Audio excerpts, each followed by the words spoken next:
evaporasi sangat diperlukan untuk mengelola kebutuhan air secara efektif, baik dalam sistem irigasi maupun dalam pengelolaan lahan pertanian.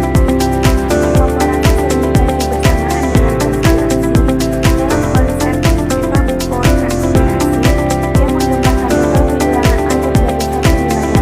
Pengukuran evaporasi dapat dilakukan menggunakan alat seperti evaporimeter atau panci evaporasi kelas Ahpren yang banyak digunakan dalam penelitian dan praktik lapangan. Data evaporasi ini penting untuk perencanaan irigasi, prediksi kekeringan, serta pengelolaan sumber daya air secara berkelanjutan.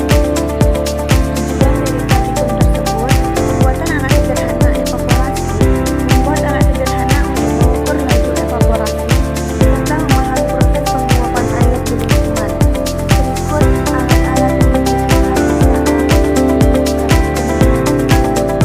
alat bekas sesuai ukuran sama, penggaris, air, dan alat tulis. Cara kerjanya, yang pertama siapkan 2 kaleng bekas, lalu isi air sesuai arahan. Lalu letakkan di luar ruangan dan di dalam ruangan. Berikut dokumentasi saat melakukan evaporasi di lapangan dan di dalam ruangan.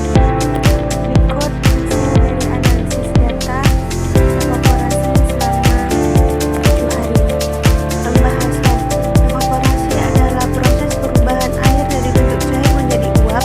Air yang terjadi akibat adanya energi panas, terutama dari radiasi matahari. Proses ini merupakan bagian penting dari siklus hidrologi yang berperan dalam pergerakan air dari permukaan bumi ke atmosfer. Besarnya laju evaporasi dipengaruhi oleh beberapa faktor, seperti suhu udara, kelembaban relatif, kecepatan angin, dan intensitas radiasi matahari. Faktor suhu memiliki pengaruh yang sangat besar terhadap evaporasi, di mana semakin tinggi suhu maka energi panas yang tersedia untuk menguapkan air juga semakin besar.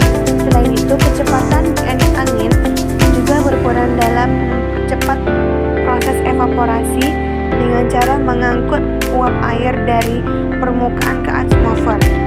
Kelembaban udara yang rendah akan meningkatkan laju evaporasi karena udara masih mampu menampung lebih banyak uap air.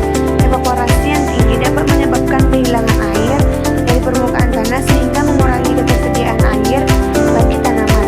Oleh karena itu, informasi mengenai evaporasi sangat penting dalam perencanaan irigasi dan pengelolaan sumber daya air agar tanaman dapat tumbuh secara optimal. Kesimpulan, evaporasi adalah proses penguapan air dari permukaan bumi ke atmosfer yang dipengaruhi oleh faktor-faktor seperti suhu, kelembaban udara, kecepatan angin, dan intensitas cahaya matahari. Proses ini memiliki peran penting dalam siklus hidrologi serta menentukan keseimbangan air di lingkungan. Evaporasi berpengaruh terhadap ketersediaan air bagi tanaman, sehingga perlu diperhatikan dalam pengelolaan irigasi dan lahan. Dengan memahami evaporasi, penggunaan air dapat dilakukan